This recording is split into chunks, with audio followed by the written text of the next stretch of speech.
All right, we are coming up on the opening bell here this morning, but first we got to talk about Chinese automakers and their implications for the market and the reflection of what's going on in China. We had Xpeng, Li Auto, and NIO all out with their delivery numbers over the weekend. Our Pras Submaranian is covering that for us. So Pras, what do we learn from these automakers and the effect of those COVID-related shutdowns in China?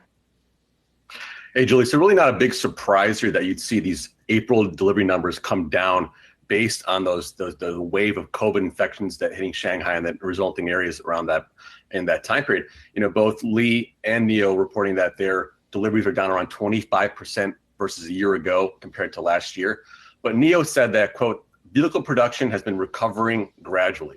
I think that's a big picture is a recovery, right? So according to Chinese officials, Tesla actually has resumed production at its Chinese factory at 80% production because Tesla's part of this first whitelist of companies that they're doing a staggered production ramp up in these companies in that affected area. So they're starting to open those up. And then Musk even tweeted about a week and a half ago that Giga Shanghai was coming back with a vengeance. So I think it's a slow return to normalcy and recovery for these Chinese automakers after a weak April, comparatively speaking, compared to last year. The word disappointment could be on the docket here with automakers. It's not this week, Pras. It's not just the EV makers. We'll get some auto sales from Ford and General Motors, I believe, this week. And all signs continue to point, a lot of these automakers still have difficulty getting the supply of chips they need to produce enough cars.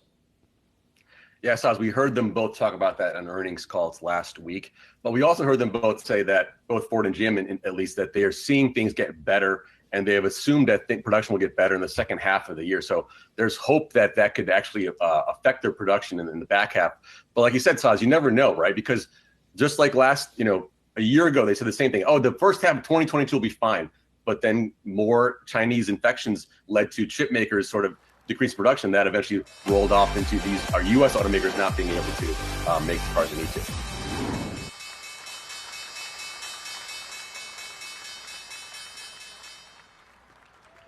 All right, there's the opening bell on this Monday morning. So we'll see if we get any kind of improvement in sentiment in the markets after the selling that we saw last month, particularly in large cap technology. We've been talking with Pras about what's going on in Chinese automakers and what the implications are, for the rest of the market, right? For other because I think, Pras, it's not just about Tesla and other automakers that manufacture in China. It's also about everybody else that makes stuff in China, right? We can sort of try to read the tea leaves and see if other things are improving as well.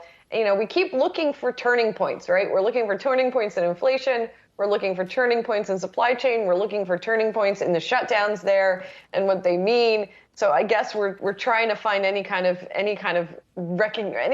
little glimmer of hope on that front. Yeah, and I'm sort of connecting with this piece that the 80% production resumption at the Tesla Shanghai factory plant is good news, and it shows that the COVID infection rate is coming down. They're starting to open that closed loop where they had factories staying in the factories. Now they're able to actually go home, and we're seeing a resumption of normalcy there. So I think, Julie, we can kind of cling on to that as a positive sign for the component and chip shortages alleviating themselves.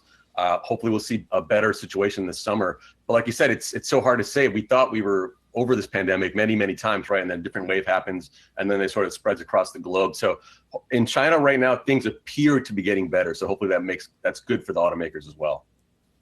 Hopefully so. We shall see. All right. Thanks so much, Pras. Appreciate it.